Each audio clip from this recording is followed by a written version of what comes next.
Welcome to SpaceTime with Stuart Gary.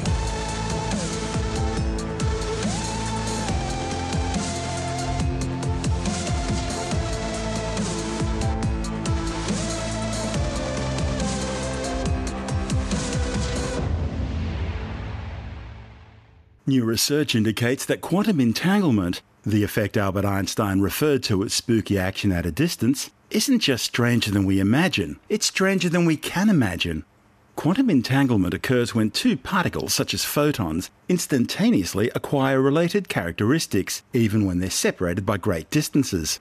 An area of quantum physics, famously explained to us by Schrödinger's cat, tells us that, say, a photon can exist in all possible states simultaneously, called quantum superposition, until such time as it's observed or measured. And only when it is observed or measured does it take on a specific state, say 0 or 1. So the quantum superposition state of a photon is hypothetically both 0 and 1 at the same time, until such time as it's measured. However, once you observe or measure that photon, it loses its ambiguity and becomes either 0 or 1. Now, if you created an entangled pair of photons, let's call them Bob and Alice, by firing a laser through a crystal and splitting the photon into an entangled pair, then both Bob and Alice would retain their quantum superposition of being both 0 and 1 at the same time. That is, of course, as long as you don't observe or measure them. However, once you've observed or measured one of these photons, it would then become, say, a 0, and at the same time, its entangled partner would suddenly become a 1, even if they were separated by a couple of millimeters or 13 billion light years. And that is what Albert Einstein meant by spooky action at a distance. On top of this, there's the problem of the cosmic speed limit imposed by Albert Einstein's special theory of relativity, namely that nothing can travel faster than the speed of light, 300,000 kilometers per second in a vacuum. To get around this problem, Einstein, together with fellow scientists Boris Podolsky and Nathan Rosen, developed a hypothesis in 1935 supporting the idea that some sort of hidden unknown variables are at play influencing the outcome. Their EPR paradox, EPR being the first initials of their surname, claimed that the effects of quantum entanglement could only be explained if we assume that the universe is non-local. In other words, that the true basis of physics is hidden in what's called the hidden variable theory. Non-locality means the events occurring to entangled particles are linked, even when the events can't communicate through space-time. Then in 1964, CERN physicist John Bell developed his mathematical inequality, which confirmed that it's the very act of measuring a particle which affects its state. In other words, entanglement is intrinsically non-local. Subsequent experiments using photons, ions and other entangled particles have all confirmed Bell's inequality. However, up until recently, these experiments have failed to eliminate several potential loopholes. Then, in research published in the journal Nature last year, Dutch scientists led by Professor Ronald Hansen showed how two entangled particles, located in separate laboratories some 1.3 kilometers apart on the Delft University of Technology campus, still displayed quantum entanglement. The experiment was significant because it was the first to close two potential loopholes. One of these loopholes, known as the locality loophole, speculates that entangled particles somehow synchronize their behavior ahead of time because they're close enough to communicate with each other. The second loophole suggests that the tests were only detecting a subset of entangled pairs. Now, the locality loophole can be eliminated by using photons which can travel for many kilometers without being scattered or absorbed. The problem is it's difficult to detect every single photon in these kinds of experiments, and of course that leads to the detection loophole. Alternatively, experiments involving electrons can be easily detected, but that can't be done over large distances, resulting in the locality loophole coming into play. Hansen and colleagues resolved the problem by using both photons and electrons in their experiment. Their experiment was set up using two imperfect diamonds, one in each laboratory. Each of these diamonds has a single nitrogen vacancy center, which is essentially a trap measuring electron spin. Each nitrogen vacancy center emitted a photon entangled with its parent nitrogen vacancy electron. Both photons then traveled to a detector located hundreds of meters away from the source diamonds. The photons were then measured at the detector, and the nitrogen vacancy electrons became entangled through entanglement swapping. Fluorescence technique was then used to measure the spin state of each of these electrons. Hansen and colleagues ran some 245 trials over 220 hours, confirming Bell's inequality. The large distance between the two diamonds and the rapid measurement of the electron spins closed the locality loophole, and the high efficiency of the spin readout technique closed the detection loophole. So, does this mean that quantum entanglement must involve travelling faster than the speed of light, maybe even instantaneously? Certainly faster than light travel would be needed for the entangled particles to communicate with each other over the distance measured in the experiment by Hansen et al. The problem is most physicists believe that faster than light particles, such as the hypothetical tachyon, don't exist because they would break the known laws of physics. Now, new research by scientists including Martin Ringbauer from the University of Queensland have weighed into the debate, helping to resolve some of the issues. They've shown that even if a hidden variable were to travel instantaneously from one entangled photon to the other, it still wouldn't explain the complementary properties shared by the two particles. Ringbauer says, while the research helps, there's still a long way to go. In the famous 1935 paper, the EPR paper, Einstein, Podolsky and Rosen described some counterintuitive behavior of entangled quantum systems. So classically, if you think of a composite system, something composed of two subsystems, then the properties of this composite system is fully determined by the properties of the individual systems.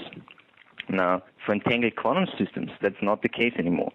So if you, for example, have a system composed of two particles that are entangled and you perform measurements on only one of them, you get completely random results. But if you measure both of them, then the results will always be the exact opposite of one another. So they're perfectly correlated. So one would have upspin, the other would have downspin, that sort of thing. Exactly, or vice versa. And what this means is that the complete state of the system is perfectly determined, but the state of the subsystems is not determined at all. And that's completely against what we know from classical physics. And what is more is that it now looks like Alice. So if we usually talk about Alice and Bob. So you have a pair of particles, you give one to Alice, you give one to Bob, and they perform experiments. And now it looks like Alice can change what Bob will get. So depending on what measurement Alice does and what results she gets, that has an effect on what Bob will get.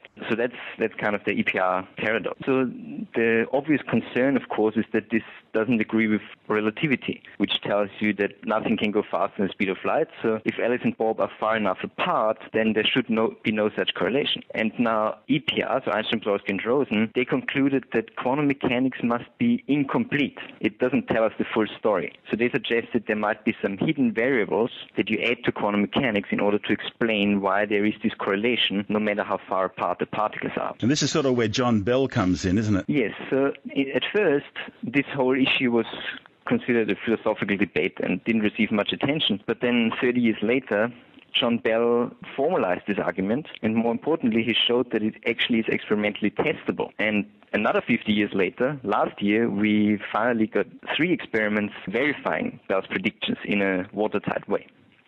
Bell's theorem essentially is a statement about cause and effect. We're all familiar with cause and effect arguments. That's essentially the basis of all empirical science.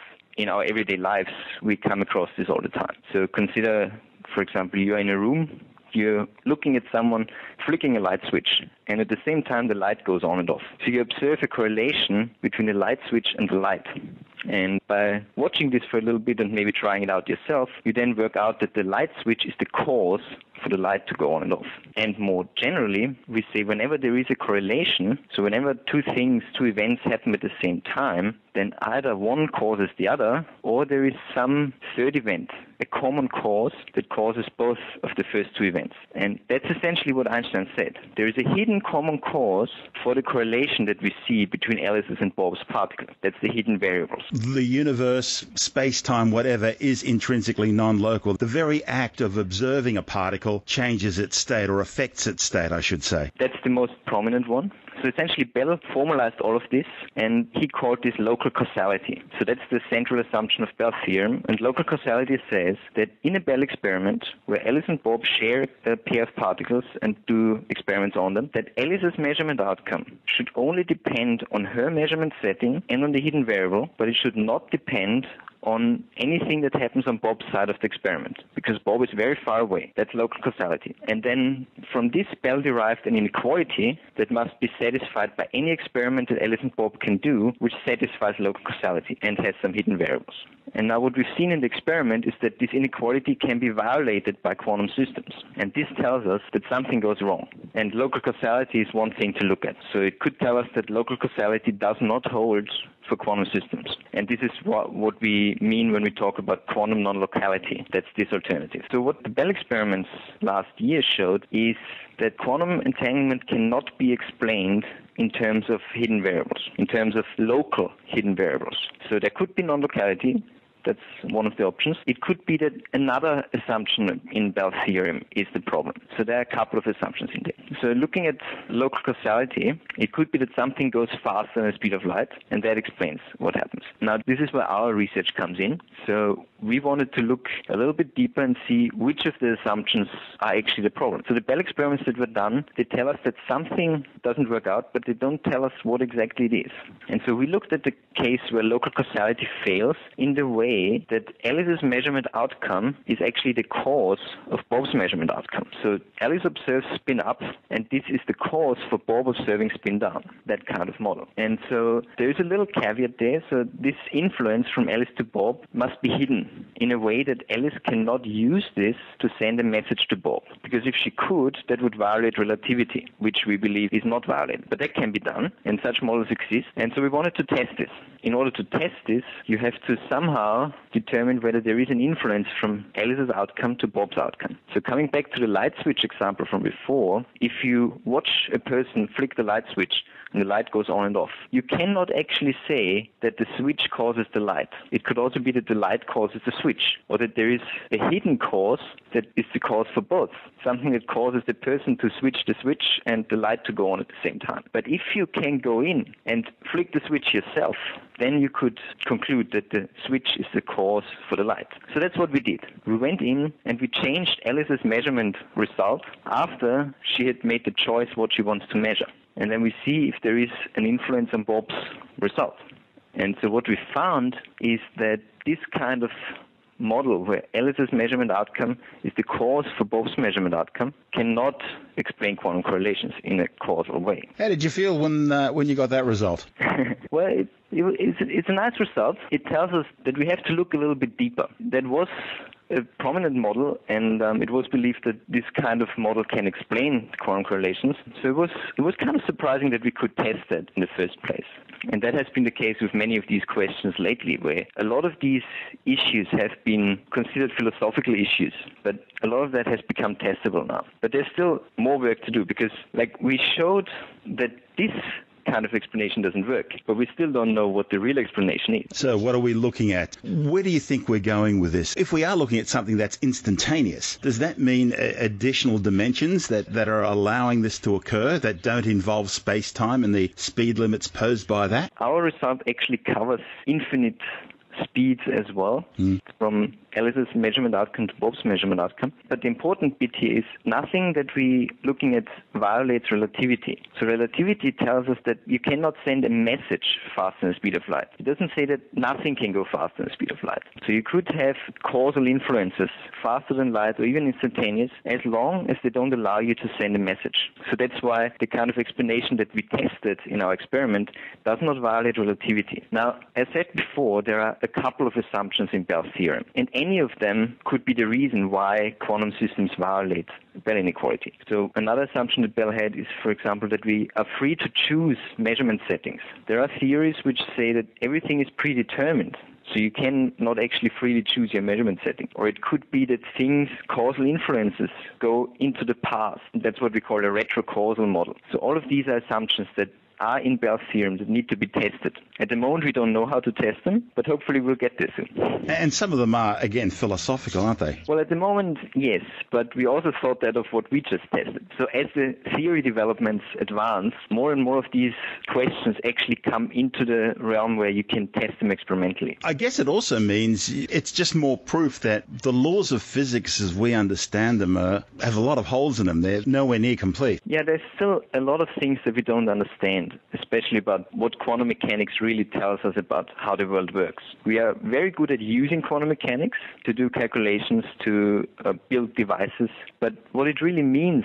physically, we don't quite know yet. And that's also another direction that we are currently working in, is maybe we have to modify our understanding of cause and effect in the quantum world. So maybe we can develop a new framework of cause and effect that works in the classical case as we know it, but works differently in the quantum case in order to explain the observations on entangled quantum systems. So that's a very important research direction as well. What about things like photons can travel at the speed of light? There are issues like time dilation. Our experiment is not restricted to photons. You could do exactly the same thing with two entangled atoms, for example. And one of the Bell tests that were done last year were actually done on a pair of entangled atoms. So you can do exactly our experiment in their system on the entangled atom. And those atoms are just sitting stationary. They're far apart from each other, which you have to be to test the Bell inequality, but they're just sitting stationary. They're not moving. And that would be an interesting approach to test our experiment, to repeat our experiment in this kind of system. That's Martin Ringbauer from the University of Queensland.